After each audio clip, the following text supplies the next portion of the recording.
Declassified documents reveal a space-based military program.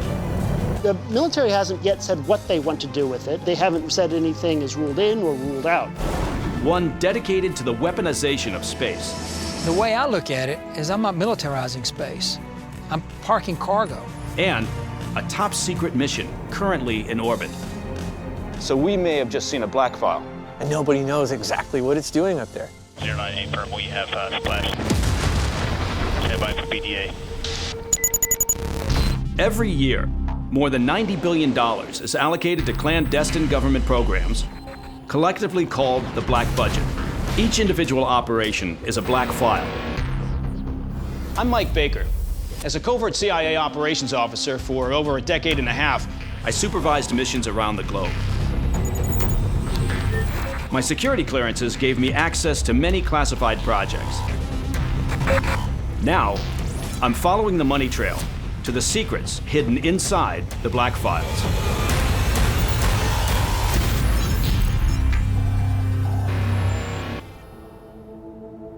San Diego, California, March 2018. A presidential speech to the Marines at Miramar Air Base announces the creation of a U.S. Space Force, a sixth branch of the military. The pronouncement leaves many puzzled.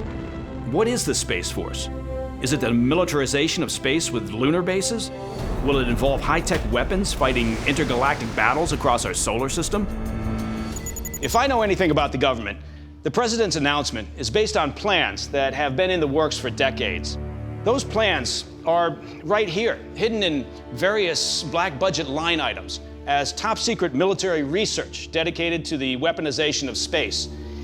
They indicate that the Space Force exists as a $10 billion a year military space program.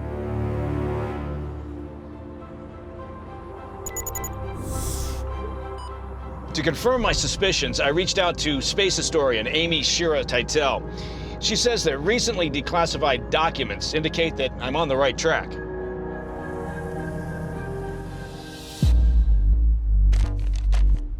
I have some really interesting pictures here, but I think I want to start with this one. You are looking at proof that somebody found a spacesuit, the type of which we've never seen, just sitting in a trunk somewhere at Kennedy Space Center. It doesn't look like anything we've ever seen because it's not a NASA spacesuit. President Eisenhower created NASA, the National Aeronautics and Space Administration, to oversee the non-military exploration and research of space. It was to be civilian-oriented, encouraging peaceful applications. That orientation quickly changed. The NASA suits were white. Yeah, they were white, they were silver earlier on.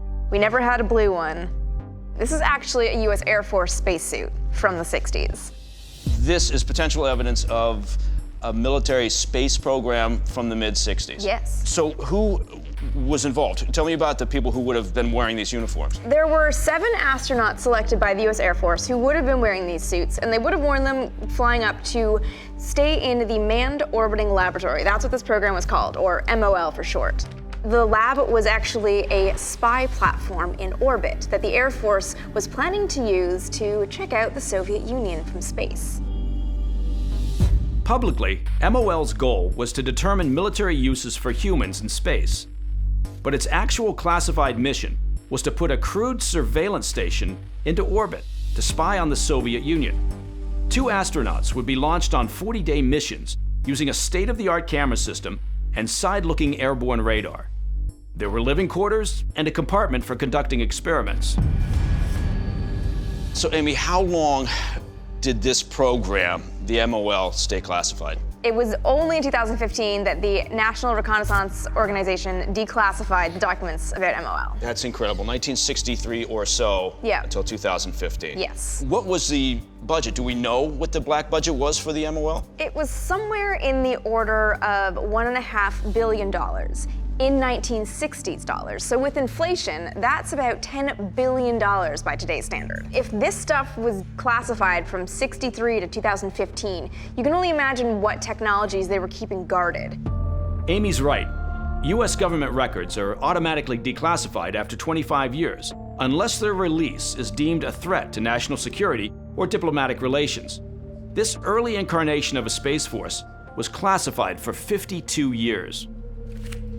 If we fast forward to now, what do you imagine the next generation of space satellites to look like, to be capable of? The optics on MOL, for example, were supposed to be good enough to resolve things the size of a softball from orbit.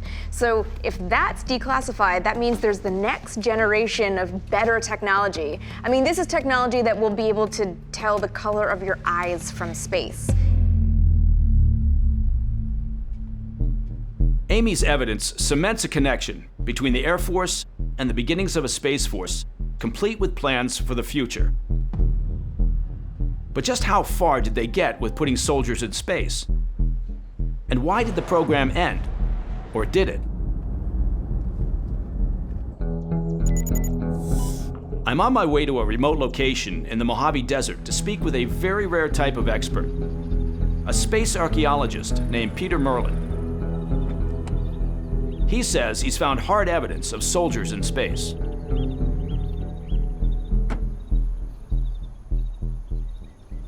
This is the crash site of the number 3 X-15, a hypersonic rocket-powered research aircraft designed to fly to the edge of space.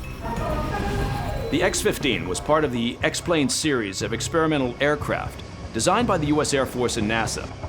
Powered by liquid propellant rocket engines, the X-15 reached Mach 6.7, or 4,500 miles per hour, a world record that still stands. Over 199 flights, it gathered valuable data and reached the edge of space. For all its achievements, it will also be forever linked to its one failed flight.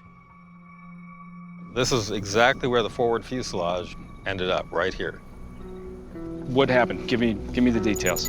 In November 1967, U.S. Air Force Major Michael J. Adams was flying the X-15 on a research flight. It was a high-altitude mission. He was trying to fly the plane and do experiments at the same time. He became task-saturated, apparently enough distracted to miss a switch on the panel. He ended up putting the plane into a slow spin, and at hypersonic speeds, that was really serious. The aircraft entered an inverted dive. Eventually, at 62,000 feet, the vehicle just broke apart.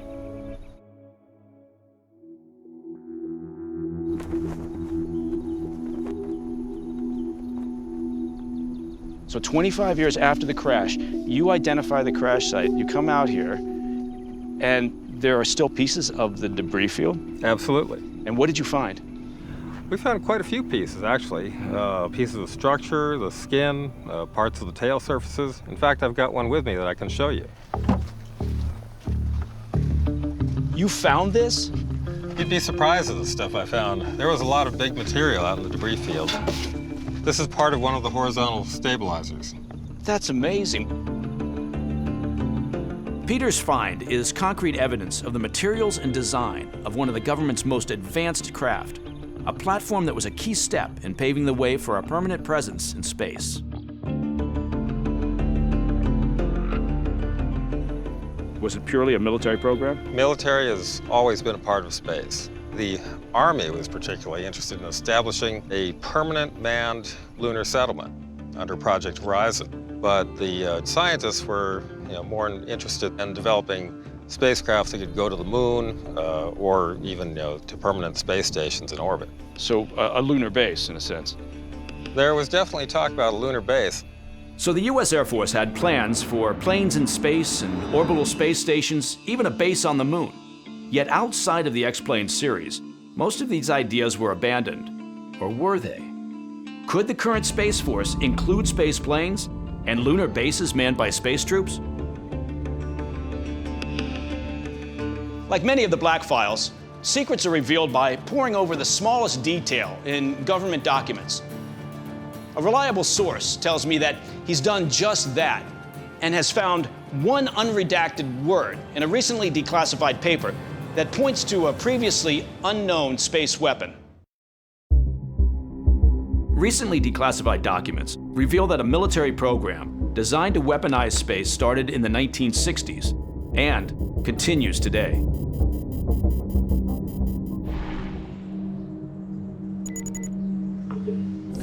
Ben McGee is a good friend and old source who happens to be an interdisciplinary scientist. What that means is he can connect the dots better than most. He's been poring over a stack of recently declassified documents, and he found a one-word clue that's got him very excited. Now, all he would tell me is that one word, saint.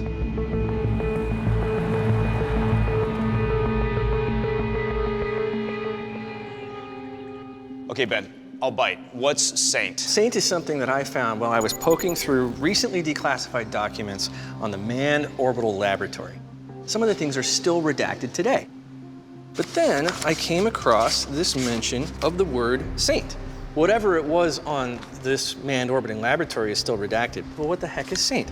So I went on a deep dive. I ended up having to go to Air Force documents from the same year, and I found it. Saint stands for Satellite Inspector. Satellite Inspector. Sounds mundane, right? Saint, right. I mean, is that inspecting our satellites? It would examine unidentified objects in space, determine their characteristics. I go to the closure document for the small program. One of the missions, inspection and destruction of hostile satellites. Destroying satellites using ASAT or anti-satellite technology is considered a defensive rather than offensive weapon. Say the Russians say they put up a weather satellite. This is our ability to go and say, is it a weather satellite or is there a nuke on board and they haven't told anybody? Covertly, obviously. Yes, because this was from the National Reconnaissance Office, which is again, a clandestine office. The National Reconnaissance Office, or NRO, works alongside my old outfit, building and deploying spy satellites. Are you saying that part of that or all of it is still operational? Well, that's the thing that really got me, because this was declassified in 2015, right? This is half a century old stuff. So what idea in Saint is so good that it has to still be classified today?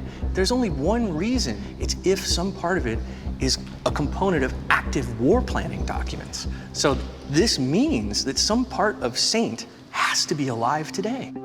So Saint could be an active black file ASAT project with technology to identify and destroy enemy satellites. How difficult is that process? In a way, it's all about timing. Imagine this is a satellite, and I'm gonna have this orbit around us. Okay, and this is the That would be your missile. your enemy missile.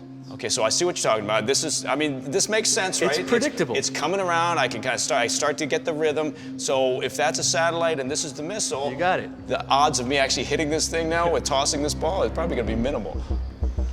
Yep. Keep it spinning. Yep. Let's back just a little bit, yeah. Yes! You just knocked a satellite out of the Look sky. at that. You were able to do that using your reflexes. Well, the world has supercomputers all over the place. So that kind of timing is getting easier and easier. You know, my opinion, the threat to everything we have out in space is only going up. It's not going down.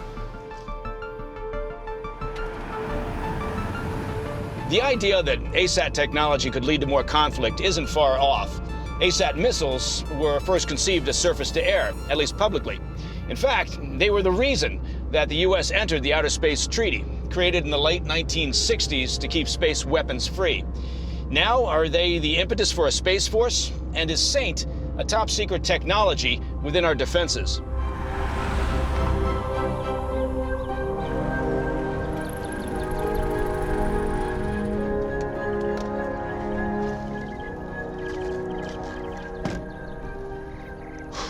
Well, I'm near Edwards Air Force Base. As near as I can get without drawing unwanted attention from their security team. In 1986, the culmination of a 6-year ASAT mission was launched from here, Operation Celestial Eagle. Now, to learn more about today's ASAT technology, I'm going to meet with the only man who successfully shot down a satellite.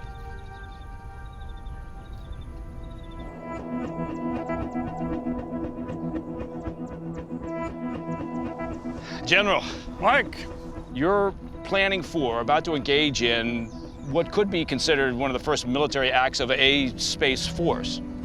well, that's true. It was the beginning of combat in space by manned airplanes. The ASAT program was intended to counter what the Soviets were doing at the time. Our task was to develop a weapon that could be carried on a fighter, an F-15 specifically, and launch it, and it would go into low orbit space and detect and intercept the target satellite. It was a development between multiple companies and the United States Air Force, a lot of work done in the black world, and Friday the 13th, it all came together.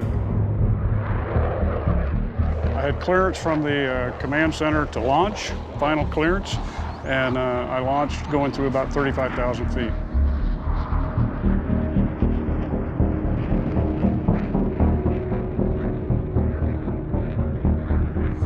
And what did you think was going to happen? Nobody really knew. Would a very high velocity object just simply punch a hole in it?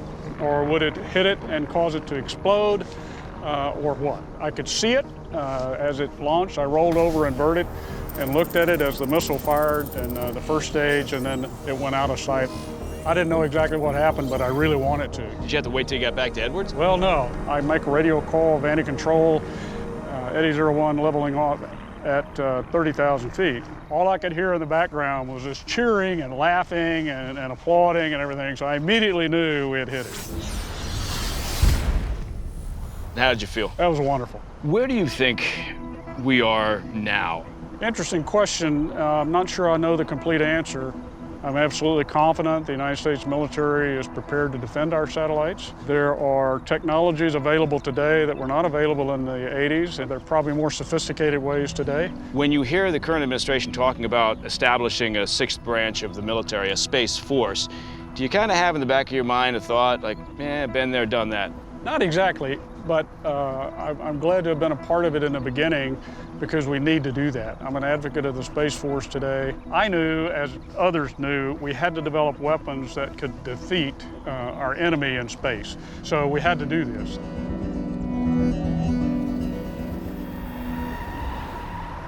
General Pearson believes that defense is driving our need to create a space force with offensive capabilities. So what is some of the newest technology? Well, the answer involves Star Wars and the biggest space plane on Earth. Top secret technology used to protect our space-based assets, satellites, is a driving mission behind Space Force, past and present. But how is that black budget-funded technology getting into space in the first place? Washington, D.C. I'm at the Spy Museum, meeting up with military veteran and historian Vince Houghton. He says the answer is in plain sight. Vince. Mike. How you doing, man? Nice to meet you. I spent a lot of time in the CIA, so I get that overlap between civilian and military programs. But you're saying there were some space shuttle missions that were covert. What people don't quite understand is just even the design of the space shuttle was heavily influenced by intelligence and military purposes. This stuff is so highly classified that we're now decades separated from these events taking place, and we still don't know what the space shuttle put up there in space. 4, 3, 2, 1, ignition, and liftoff. Liftoff of Discovery, the first flight totally dedicated to Department of Defense mission.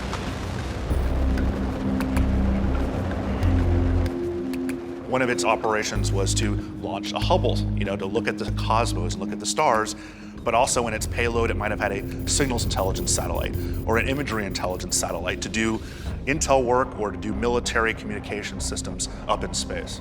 Obviously, the intelligence community, the military community saw the advantages. I mean, a big, big payload, right? I mean, there's an opportunity there for a lot of activity. Well, that's the key behind this space shuttle. It had a huge amount of payload it could lift up into space. And then some of these signals intelligence satellites had massive radio antennas the size of football fields.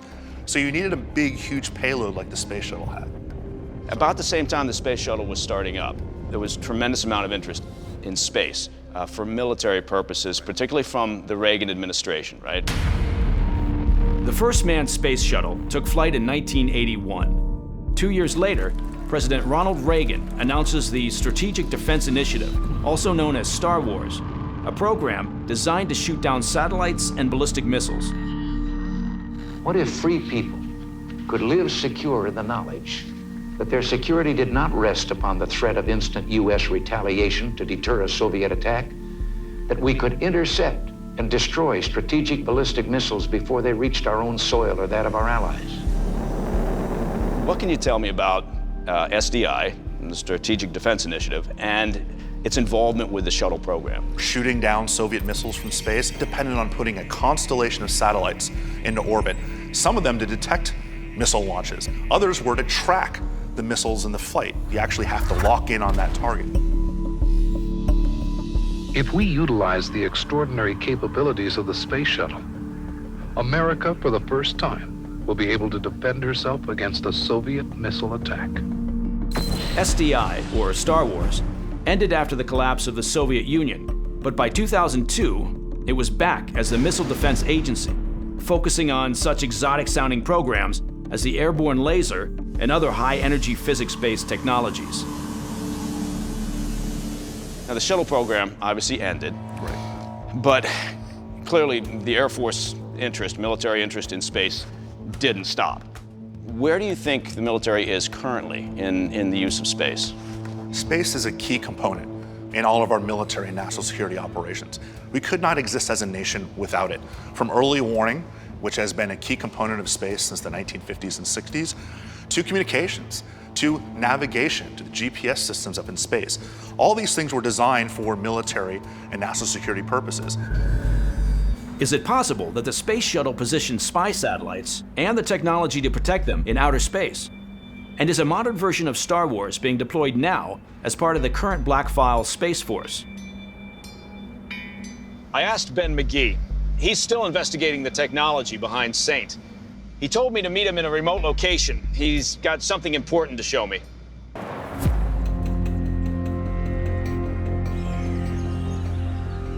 All right, Ben, you dragged me out here to what appears to be the middle of nowhere. What exactly is it that you got us doing? Keep your eye right about there. Right there, right? Yeah, I mean, fan out a little bit. So we're looking for what looks like a star, moving steadily up and to the right. Wait, that? There it is. Yeah. You got it. Yeah. An airplane? So No, right. no, not an airplane. So, it's a satellite. Satellite. That's remarkably bright. But not just any satellite. Well, see, it's fading right now. Yeah. It's not in the sunlight long, so that's why we're here right now. That object right there does not show up in any publicly accessible NORAD registry for satellites, but you just saw it right there. The US government detects, tracks, and catalogs all objects orbiting Earth, including anything we put into space. Those records are all available online, unless, of course, they're part of a classified mission. So that's not cataloged in the normal places for unclassified satellites? Correct. All right, so correct me if I'm wrong. It's not cataloged. Yep. So we may have just seen a black file. You got it. Ben McGee is showing me what he believes to be a Space Force Black File project flying across the night sky. So that's not cataloged in the normal places for unclassified satellites? Correct. So we may have just seen a black file. You got it. But how can he be certain? All right, so this is a long exposure, and you see the track right here. This is actually the satellite streak. Okay. And you see it starts off dim, Yeah. goes bright as it goes into full sunlight, and then back out again. We used a DSLR camera and put it on long exposure so we can see the object as it moves over time. So you can track it. Yeah, You can well, see. visually track it, and now we know its bearing. So we got speed. If you know all of these things, basically its orientation, its speed, timing, you play that backwards, and you could look for if it lines up over any known launches. So you reverse engineer it. You got basically. it. You play it backwards. And then you match it to whatever you've got in terms of launches. Yep. And all those are out in the open. It's hard to hide a launch. This happens to cross right over a launch from the Cape on September 7th, 2017. Cape Canaveral? Cape Canaveral, Okay. yeah. That was on a SpaceX Falcon. It's a commercial rocket. But we know what that launch was. It was the Air Force's space plane. Since NASA retired the space shuttle, the US Air Force conscripted a new space plane called the X-37B. Wait a minute, you're telling me that what we just saw up there is the X-37B? You got it, on its 5th mission, right there in the sky. The first person to discover the X-37B in orbit was Dutch astronomer Marco Langbroek, who regularly tracks classified objects. He confirmed the altitude relative to the space station and saw the object actively maneuver, meaning it could not be space junk. The X-37B that we just saw has been up there for over a year now. And nobody knows exactly what it's doing up there. And I like to stress that the world's only space plane that's flying right now is owned by the Air Force. It's the Space Force in action. Well, in a way, yes. And let me tell you, I actually watched this program go black. But what do you mean you saw it go black? Well, so I was tracking this stuff. The X-34, the X-37, and the X-38 were all being developed at the same time at NASA Dryden Research Center. They were all test modules for the next generation of space shuttles. So, I mean, I was tuning in regularly and tracking progress. It was cool stuff. Yeah. And suddenly, one day in 2004, I pull up the website again and everything on the X-37 is gone. At first I thought, well, is the website down? But no, everything else was up. It had just been scrubbed. Several years later, all of a sudden, the X-37B is flying for the Air Force. 3, 2, 1, ignition. And liftoff.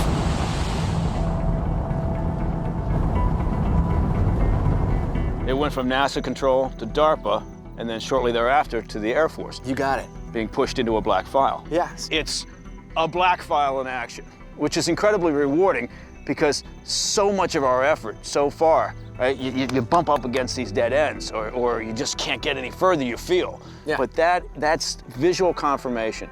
And it's also exciting because it shows that, in a way, the Space Force exists. It's already flying. Yeah. Yeah. Fantastic. Thanks, Mike. We can see the X-37B, but we don't know what it's doing. Is it deploying more satellites, setting up a Star Wars defense-like system, or something else? I'm meeting with a longtime Black Files investigator to learn what he's uncovered.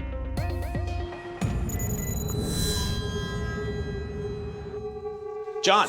Hey, Mike. The X-37B. Yeah. Now, you've spent a lot of time filing Freedom of Information Act requests. I've tried to. It's a highly secretive program that they don't want to talk about. And in fact, the responses have been very few and far between. Is this some of what we're looking at here? Well, the very little that has come in. I can tell you, this confirms that it is a United States Air Force at this point program, that this shows if there is information, it's the Air Force that'll give it to us. But they're not denying the existence of the program. No, it's there. And they'll tell you it's there, but they won't tell you why it's there. What's the budget line for this black file? At this point, we just don't know. They're not talking to you about what's the payload.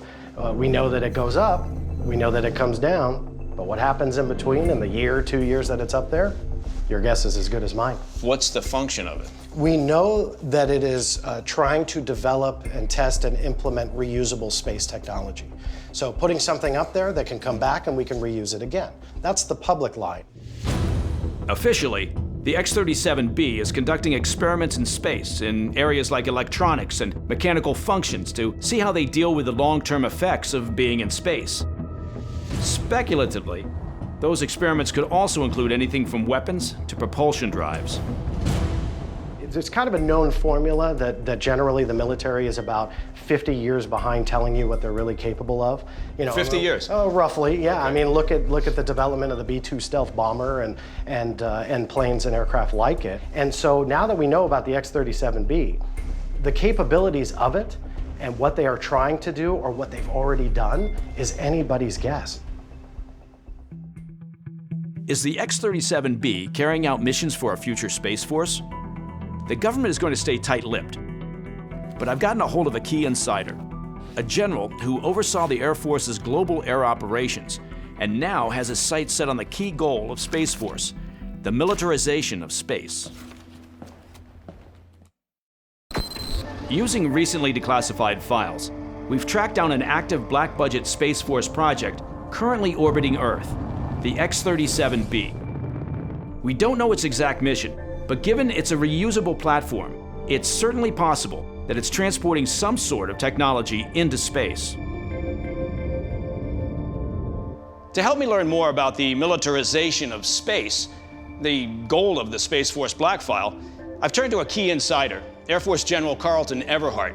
As head of the Air Mobility Command, he's responsible for mobilization air response anywhere on Earth.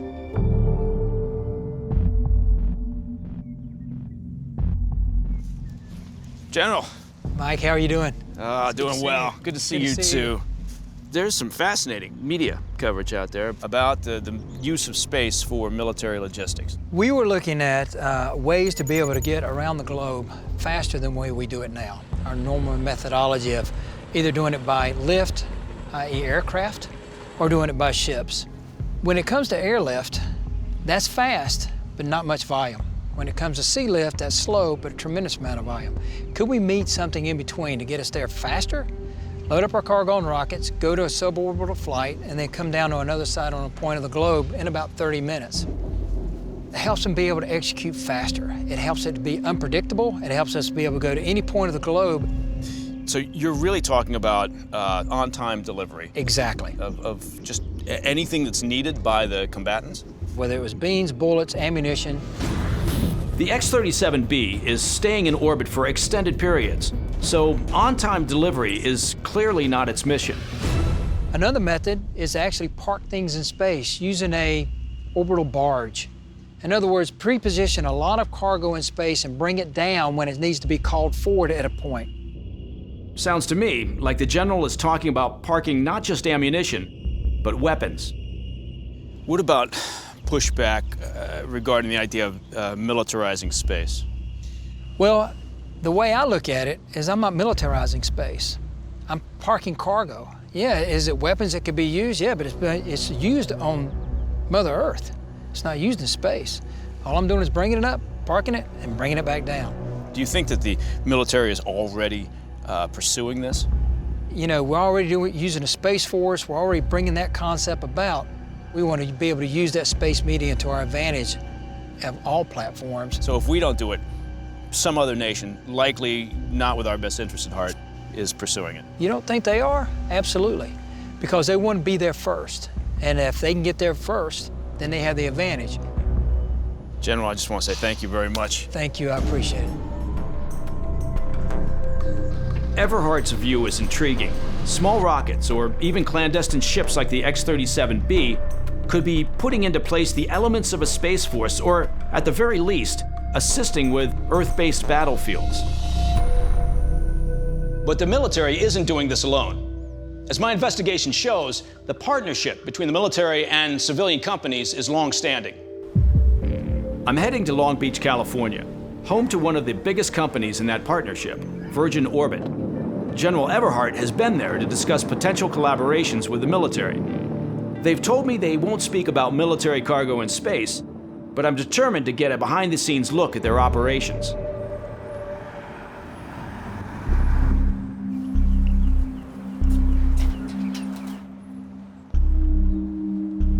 Well, welcome to Virgin Orbit. Dan, thank you very much. I gotta tell you, I've been to a lot of places in my life. I've never been to a rocket factory before. Well, we're a busy shop here. What's your mission? Our mission is to put into orbit a whole new array of small satellites that are being developed commercially as well as by governments.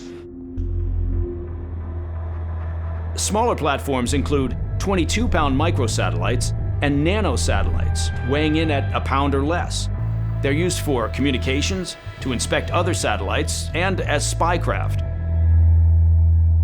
You're the delivery mechanism for those satellites. Exactly. We're Federal Express to orbit. Okay, and how are you doing that? We're doing that by building a small rocket and putting it under the wing of a 747, taking it to 35,000 feet, dropping it off, and flying to orbit. This is the payload area. This is the payload area right here. And so you can see we can hold anything from a lot of small satellites up to a satellite maybe the size of an industrial refrigerator. That payload reminds me of what Vince Houghton said about the space shuttle. The military needs craft that can transport big payloads. Now with these smaller satellites, Virgin can handle the workload. So this is our integration area. And so behind us here is our first orbital rocket. How much interest does the military have in what you're doing? Quite a bit. These new satellites provide a whole different operating strategy for national security. The idea of getting to space quickly, getting to space from anywhere, so that you're not just sitting in one place and launching satellites, and being able to affordably get mission capabilities up or quickly replace mission capabilities if they're disabled is a huge importance to national security. How many are being built right now? We have 5 on the floor. We've got a couple of test articles up in the desert. With all that accessibility, opening up space. Opening up space. Any concern that with that increased accessibility, we may be leading towards the possibility of space warfare, more military use of space? If the U.S. military, for instance, has the capability to put up a satellite within a day if it loses one, who's going to put in the investment to take the opportunity to mess with it? You know, it's important to keep in mind that space assets for military use have been coming along steadily through the last decades. So they've been there, and there's been a large activity. There's Air Force Space Command today. So an evolution into a larger focus of that isn't a big surprise.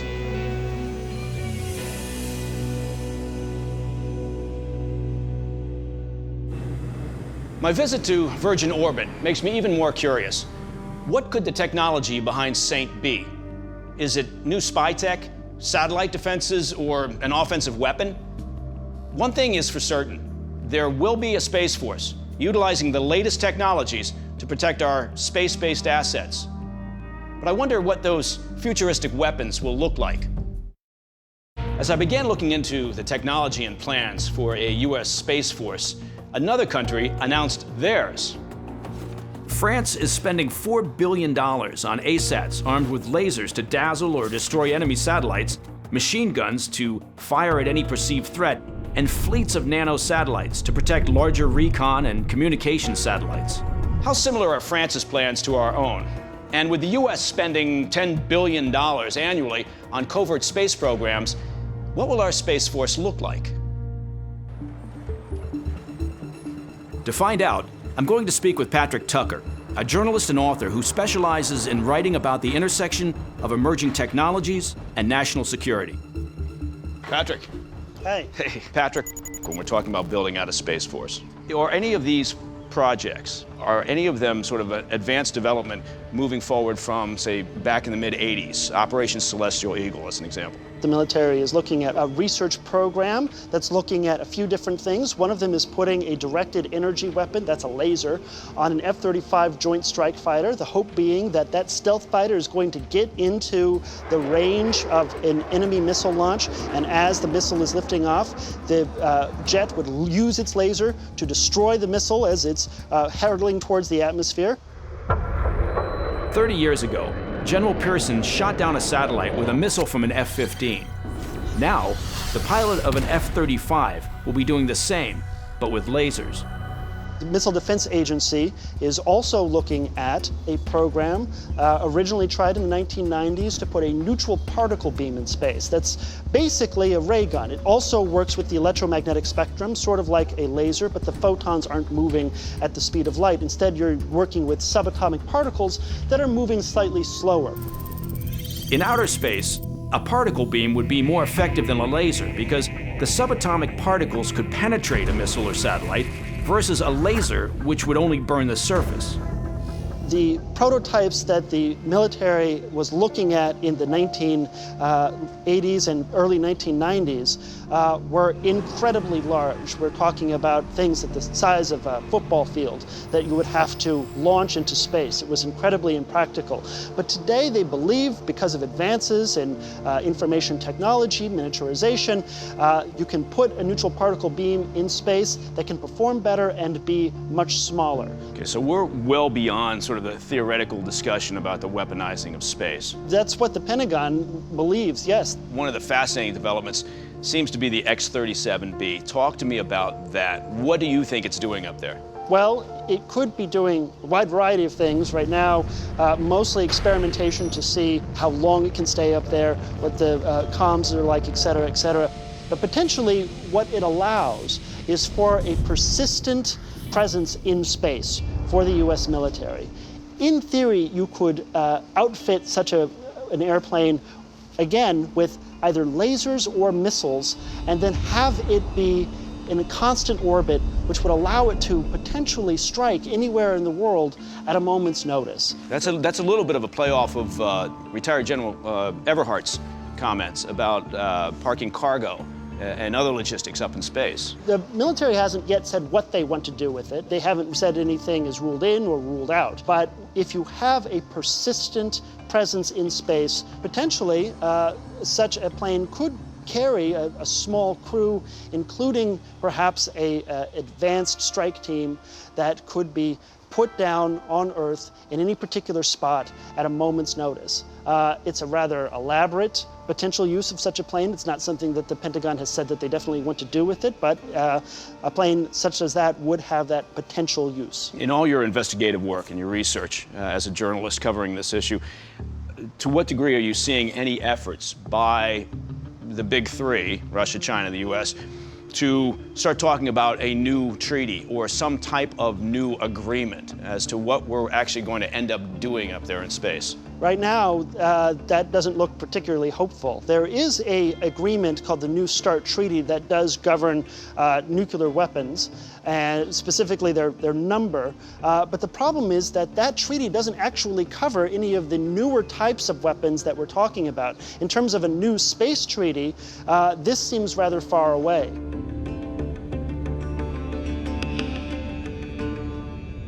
The president's announcement that he wants to create a sixth branch of the military was big news. But as we've learned, black budgets have been funding military space black files for decades. Seeing what incredible craft and weaponry are being developed as the Space Force advances, I'm convinced we'll be discovering many more black files in the future.